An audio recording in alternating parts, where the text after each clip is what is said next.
something happens in the courtroom. Well, it may not seem like a big deal to a lot of people, but the thing that happens in these federal courtrooms, because cameras are not allowed, you are allowed a daily minute entry for what happens that day in that courtroom on that case. And it is just an overview of who is in that courtroom and the basics of what went down.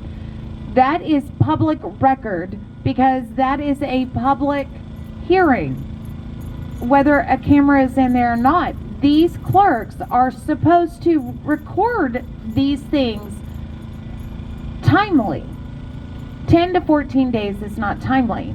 That is yesterday's news. This is things that the public needs to be aware of, especially since they shut down the telephonic access to the courtrooms.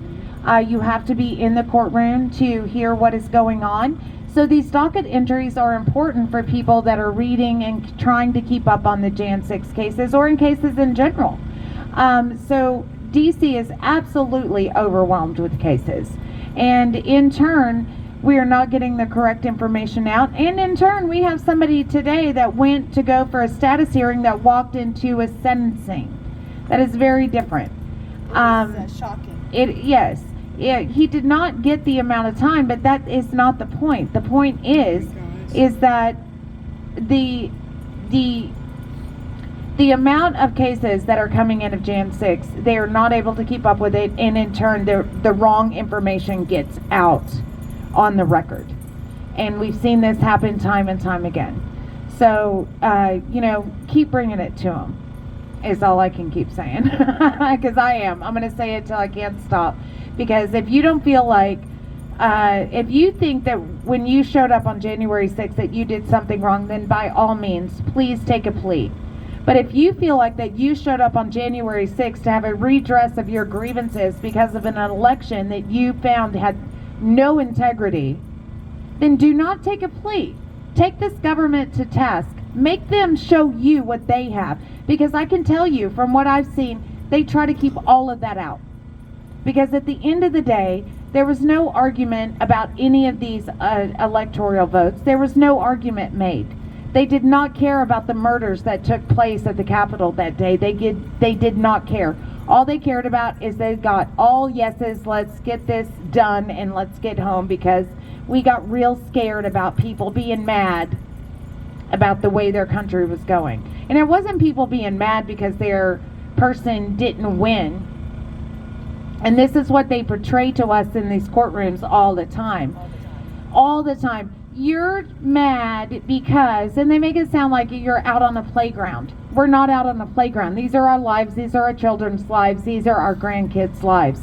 We're not on a playground. You're on a playground, because they're saying you're just mad because your person lost.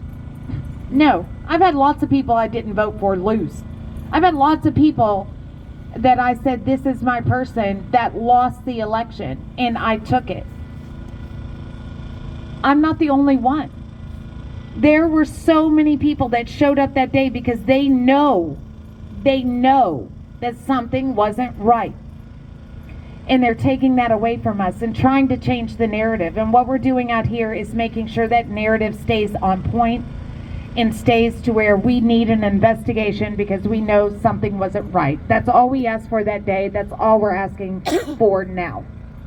And what they're doing to our people in these courtrooms, once again, you can go to the Real J6, go to the Real J6, go to Ways to Help, go down to Calls to Action. You can click on that. Congressional letters come up. You can fill out, it is a standard template letter. You can add in your representative's name and you can sign your name at the bottom. Let's put an alarm on our phones. Let's make sure that we're mailing, emailing, and calling once a week and saying we need. This is what we're demanding of you, our elected officials. We are trying, we are begging to do the right thing every day. We are begging once a week.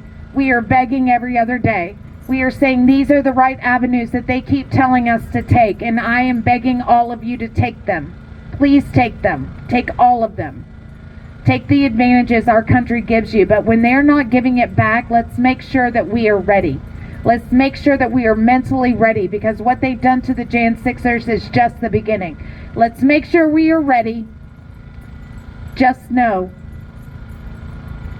we are strong enough and we are brave enough. And what I've seen from these people out here on this corner every night in wind, hail, rain, it doesn't matter. Y'all are here. Y'all are out here watching. And that is so important. And we know that we can set that alarm. We can make those letters sent in the mail. We can make a phone call, and we can send an email. Those are things y'all can do out there. We can only give you information from here. I love you guys so much.